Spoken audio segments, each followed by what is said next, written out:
찬송가 449장 찬양하겠습니다.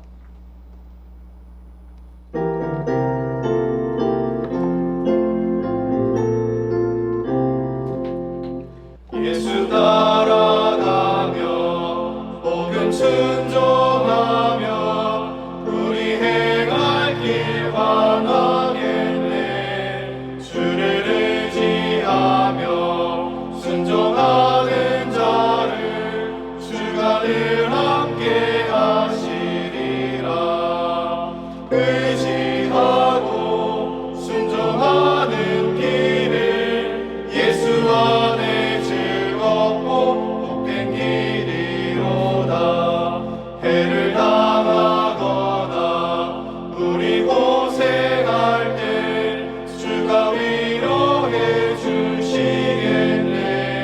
주를 의지하며 순종하는 자를 주가 안위해 주시리라. 의지하고 순종하는 예수 안에 즐겁고 복된 길이로다.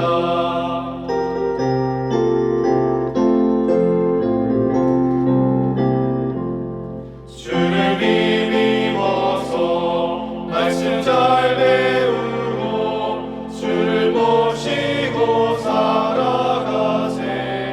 주를 의지하며 항상 순종하며 주가 사랑해 주시리라.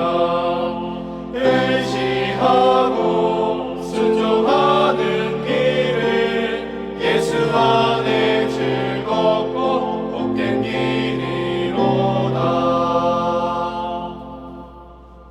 기도하겠습니다. 지금 살아서 역사하신 하나님 아버지 감사합니다. 우리 가운데 새 일을 행하시며 새 길을 내시는 하나님을 찬양하며 이 자리 앞에 섰습니다. 예수를 모르기 전의 삶과 예수를 알고 나서의 삶이 얼마나 다른지 우리가 오늘 하루를 열면서 다시 한 번 더 깨닫기를 원합니다. 그저 지식으로만 하나님을 알고 하나님의 백성, 그 삶이 어떤 것인지 머리로만 알았던 과거의 삶을 던져버리게 하여 주시고 이제는 내 삶에, 특별히 내 손끝과 내 발끝에 주님을 닮은 섬김과 사랑이 있는 주님의 거룩한 백성들 다 되게 도와주시옵소서. 요한 1세 말씀을 기억합니다. 말과 혀로만 사랑하는 존재가 되지 않게 하시고 행함과 진실함으로 주님께서 우리를 사랑하신 그 사랑을 하나님의 백성뿐만 아니라 이 세상 가운데 흘려보내는 주님의 귀한 통로로 우리를 사용하여 주시옵소서.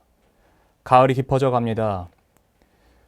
날로 쌀쌀해져 가는 이 날씨 가운데 우리의 건강을 보호하여 주시고 하나님께서 함께하여 주시는 이 사실을 날마다 감격하며 감사하는 주님의 귀한 사람들 다 되게 도와주시옵소서.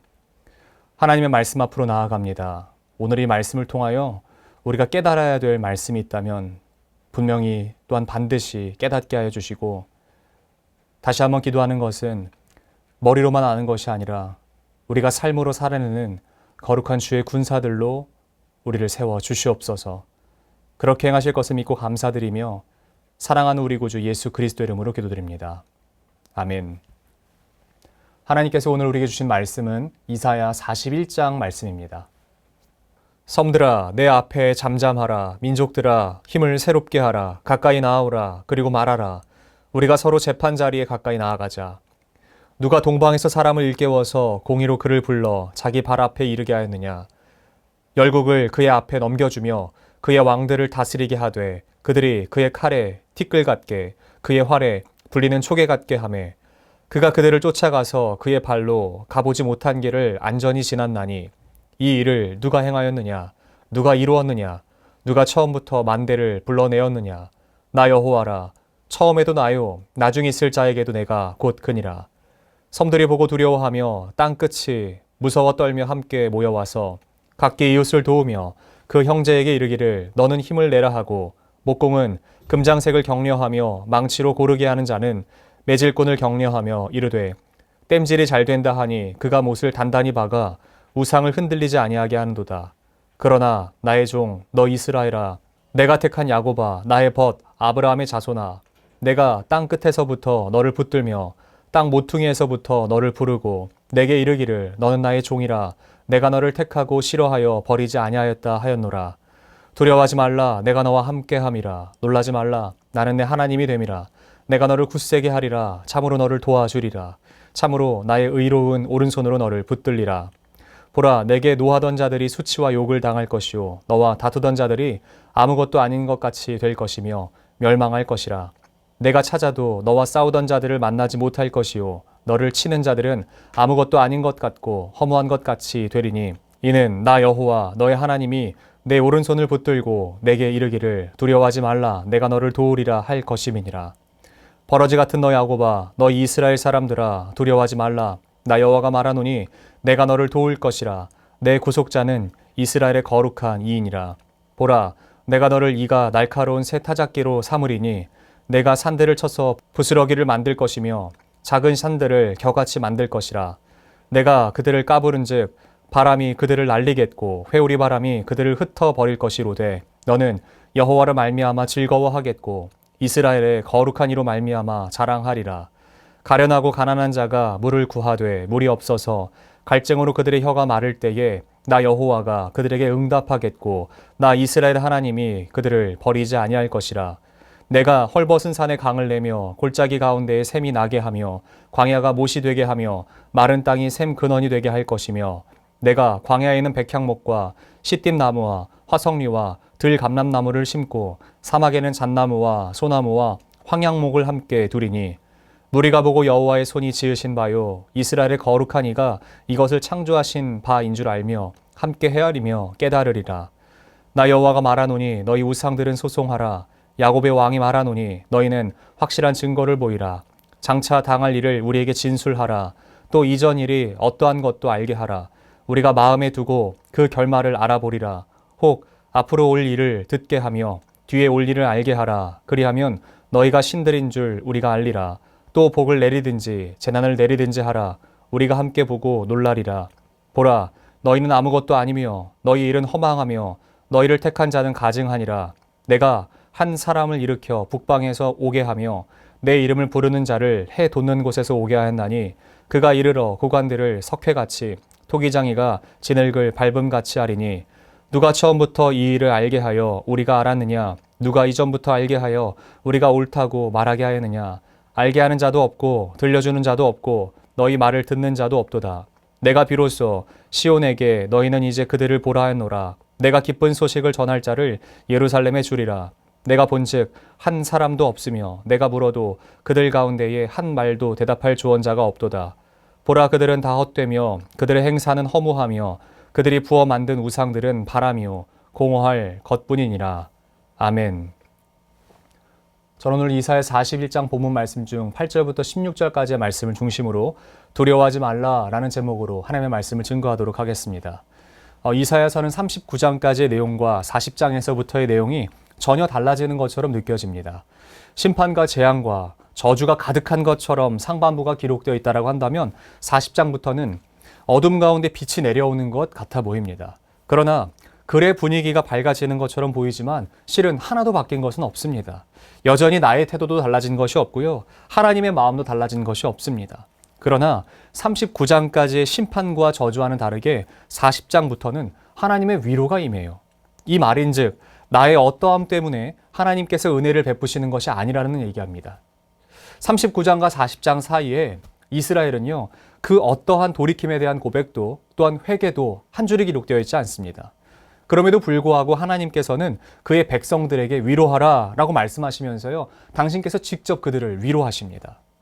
여러분, 이 말이 어렵게 혹은 위험하게 들릴지 모르겠습니다. 그러나 하나님은 나의 회개 때문에 움직이시는 분이 아니라 하나님은 당신의 성품에 의해서 은혜를 베푸시는 분이시다라는 사실을 우리가 붙잡아야 될 줄로 압니다. 하나님은 사랑 자체이시기 때문에 우리 가운데 은혜를 베푸시는 거예요. 내가 회개했기 때문에 내게 은혜를 베푸시는 것이 아니라 내가 회개하지 않았기 때문에 나에게 은혜를 거두시는 분도 아니라 당신의 사랑이라는 그 성품 때문에 그 신실하신 하나님께서 은혜를 베푸신다라는 것이지요. 그러므로 잘 기억하십시오. 나의 동기가 아니라 하나님의 동기로 우리 가운데 일하시는 거예요. 나의 어떠함이 아니라 하나님의 어떠함으로 주님 우리의 삶에 일하시는 것이에요. 40장부터 천천히 읽어가다 보면 처음으로 맞닥뜨리게 되는 것이 있습니다. 그것은 바로 하나님에 대한 소개글이에요.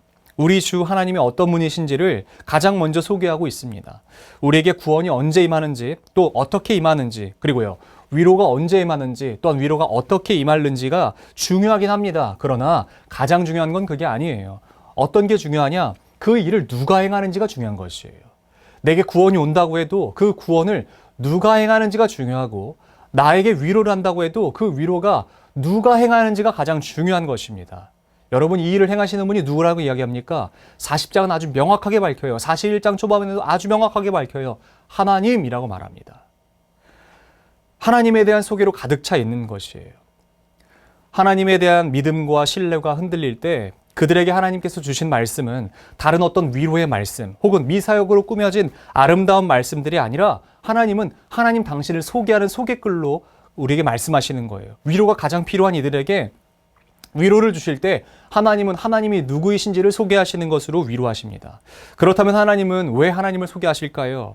이유는 간단합니다. 하나님의 백성이라는 이스라엘이 하나님을 몰랐기 때문이었겠죠. 하나님을 제대로 알지 못하고 하나님을 제대로 믿지 못했기 때문에 그렇겠죠. 하나님을 믿노라고 말하지만 여전히 주변 상황과 환경이 휘둘렸기 때문에 그렇겠죠. 여전히 강력한 아수르를 두려워하고 무엇보다 그 므낫세의 폭정과 아버지 히스기야 때 행했던 모든 종교개혁, 그 이전의 삶보다 더 못한 삶으로 들어갔기 때문에, 그 종교적인 타락은 하나님의 말씀을 알 수 없는 상황이기 때문에 그렇겠죠. 그래서 말씀의 기근의 상황과 두려움과 또한 어려움 가운데 있을 때 이 말씀이 임했다는 사실을 깨닫고요. 이 상황과 우리의 상황이 어떤지 한번 비교해 봐야 됩니다. 가장 절망 가운데 있을 때, 가장 두려움 가운데 있을 때 하나님은 당신의 말씀으로써 당신의 백성에게 이렇게 말씀하시는 것입니다. 두려워하지 말라. 내가 너와 함께함이라. 놀라지 말라. 나는 내 하나님이 됨이라. 내가 너를 굳세게 하리라. 참으로 너를 도와주리라. 참으로 나의 의로운 오른손으로 너를 붙들리라. 하나님에 대한 소개 이후에 하나님은 그들의 귀에 들리는 말씀, 들려주고 싶으셨던 말씀은 어줍지 않은 위로 말씀이 아닙니다. 두려워하지 말라는 말씀을 하시는 거예요. 얘들아, 이럴 거야, 어떨 거야가 아니라 두려워하지 마. 두려워하지 말아야 돼. 너 두려워하지 마. 라고 말씀하십니다. 왜 하나님은 지금 이스라엘에게 두려워하지 말라고 말씀하셨을까요? 간단합니다. 그들이 두려워하고 있었기 때문이겠죠. 여전히 보이는 것에 사로잡혀 있고 여전히 하나님을 알지 못하는 사람들처럼 상황 가운데 흔들리고 상황 가운데 두려움 때문에 사로잡혀 있었기 때문에 하나님께서는 그들에게 너희 두려워하지 말아라 라고 말씀하시는 거예요. 그렇다면 그저 이 한마디 때문에 이스라엘은 두려워하지 않을 수 있었을까요? 그들에게 있었던 그 두려움이 한순간에 사라졌을까요? 그렇지 않겠죠. 그래서 하나님께서는요, 두려워하지 않을 이유에 대해서도 말씀하셨던 것입니다. 9절 말씀입니다. 내가 땅 끝에서부터 너를 붙들며 땅 모퉁이에서부터 너를 부르고 내게 이르기를 너는 나의 종이라. 내가 너를 택하고 싫어하여 버리지 아니하였다 하였노라. 하나님께서 그들이 가장 두려워할 상황 가운데 여전히 붙들고 계시고 땅 모퉁이라고 불리우는 바벨론 정중앙에서 그들의 조상 아브라함을 부르셔서 이곳까지 인도하셨다라는 그 말씀, 또한 그곳에서 그들에게 택하신 그 백성들을 향하여 너희가 여전히 나의 종이고 나는 너의 하나님이고 나와 여전히 관련된 내 백성이다 라고 하는 것을 하나님은 말씀하셨습니다. 그래서 내가 너희를 책임지는 존재야 라고 말씀하시는 거예요. 내가 너희를 책임지고 있어. 내가 너희를 붙들고 있어. 내가 너희를 붙잡고 있어. 지금도 내가 너희를 택한 백성으로 함께하고 있어 라고 말씀하시는 거예요. 그 어디에도 기댈 데가 없다라고 생각했던 이스라엘 백성들 가운데 여전히 내가 너를 보내지 않았어. 내가 너희를 포기하지 않았어 라고 말씀하시는 거예요. 내가 붙들었으니 내가 책임진다 라고 말씀하시는 것입니다. 여러분, 우리의 두려움은요, 상황이 바뀌었다고 해서 일순간에 사라지지 않습니다. 풍족함으로 가득하다고 해도 우리의 두려움이 사라지지 않습니다. 하나님은 우리의 두려움이 언제 없어지고 언제 떠나가는지를 알고 계시는 거예요. 그래서 하나님께서 우리에게 두려워하지 말라라고 말씀하시면서 이 말씀을 하시는 거예요. 내가 너와 함께하고 있다. 하나님께서는 막연하게 두려워하지 말라고 말씀하신 것이 아니라 그 근거와 근간에 하나님께서 함께하고 있음을 알려주시고 보여주신 것입니다. 여러분, 우리의 두려움은 언제 떠나는 줄 아세요? 하나님께서 나와 함께 계신다는 사실이 믿어지면 떠나갑니다. 하나님께서 나의 하나님이 되어주시고 하나님이 나의 하나님, 나와 관계 있는 하나님이다, 내 하나님이다라는 사실이 믿어지면 떠나갑니다. 하나님의 백성은 막연함에 기대는 것이 아니라 하나님께 기대는 사람들인 것이에요. 그분이 여전히 우리를 떠나지 아니하시고 함께 하시며 하나님의 의의 손으로 우리를 붙잡아 주신다 라고 말씀하십니다. 하나님은 지금 내 삶에 무엇이 필요한지, 무엇이 가장 필요한지 가장 잘 아시는 분이십니다.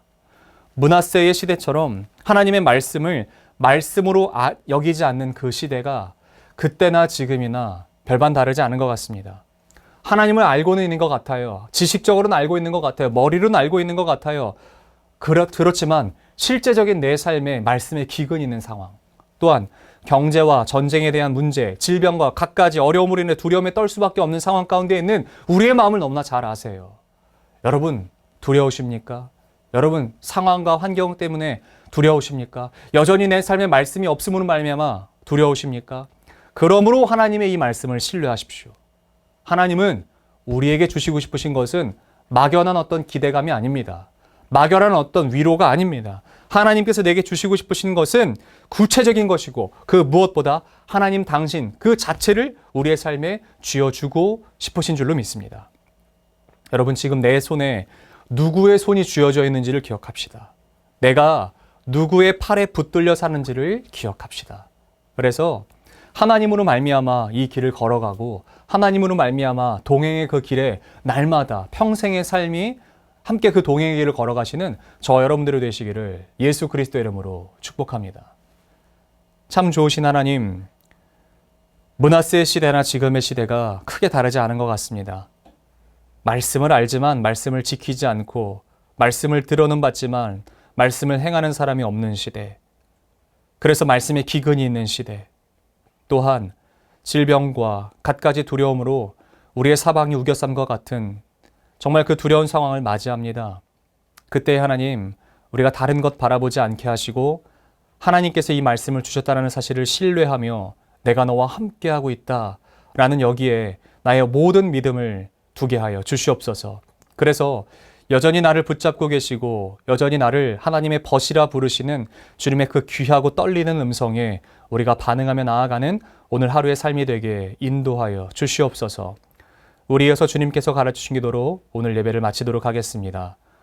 하늘에 계신 우리 아버지, 아버지의 이름을 거룩하게 하시며 아버지의 나라가 오게 하시며 아버지의 뜻이 하늘에서와 같이 땅에서도 이루어지게 하소서. 오늘 우리에게 일용할 양식을 주시고 우리가 우리에게 잘못한 사람을 용서하여 준 것 같이 우리 죄를 용서하여 주시고 우리를 시험에 빠지지 않게 하시고 악에서 구하소서. 나라와 권능과 영광이 영원히 아버지의 것입니다. 아멘.